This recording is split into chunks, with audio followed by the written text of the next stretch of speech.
happens in the South China Sea. Taiwan goes to the polls on the 13th of January. That's just 12 days from now, and these 12 days are extremely crucial. China is betting big on this election. What happens if the result does not make Xi Jinping happy? Will the Chinese president's dream of unifying Taiwan with China mean conflict in South China Sea? Beijing has been preparing to take over Taiwan by force for a while now. Xi recently sounded a warning to Taiwan. It came in the form of a New Year message. Xi Jinping said, reunification with Taiwan was a historical inevitability. He added that compatriots on both sides of the Taiwan Strait must share in the glory of national rejuvenation. Another New Year speech was delivered in Taiwan by the outgoing president Tsai Ing-wen. She said the cross-strait relations should be decided by the will of the Taiwanese people. Xi Jinping does not agree. He believes in history, in one China, not democracy.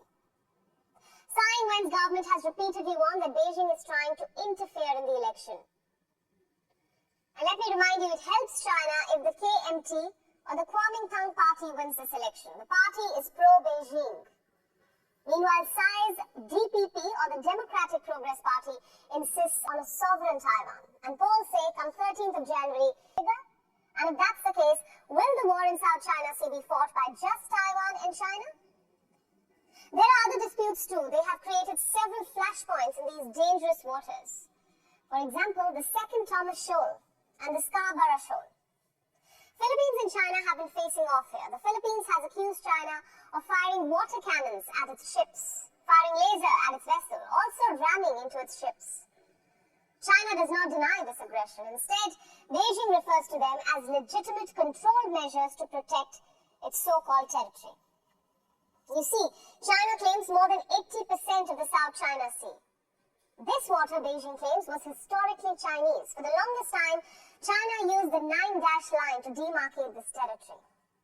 In 2023, China introduced an additional 10th dash. It has also militarized 3 Spratly Islands, created 7 military outposts in the area. And China is not the only one preparing for a conflict in these waters. After Ferdinand Marcos Jr. won the presidential election in the Philippines, he expanded the U.S. military footprint in his country. This was under EDCA, or the Enhanced Defense Cooperation Agreement. It authorizes the United States to station forces across 9 locations in the Philippines. Some of these sites are near the Spratly Islands. Some of these sites face Taiwan.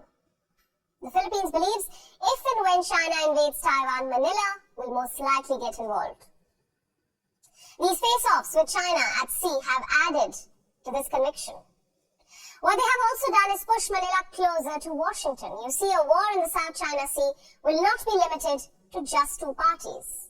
The US, and in particular its President Joe Biden, have repeatedly vowed to go to war if China invades Taiwan. Japan has started rearming itself in the meantime. It is preparing to be dragged into this war. Vietnam and China had a recent standoff over oil drilling in 2023. Brunei and Malaysia are also engaged in disputes with China in the South China Sea. Up to 30% of sea trade passes through the South China Sea. Analysts believe these waters are one flare-up away from a full-blown war.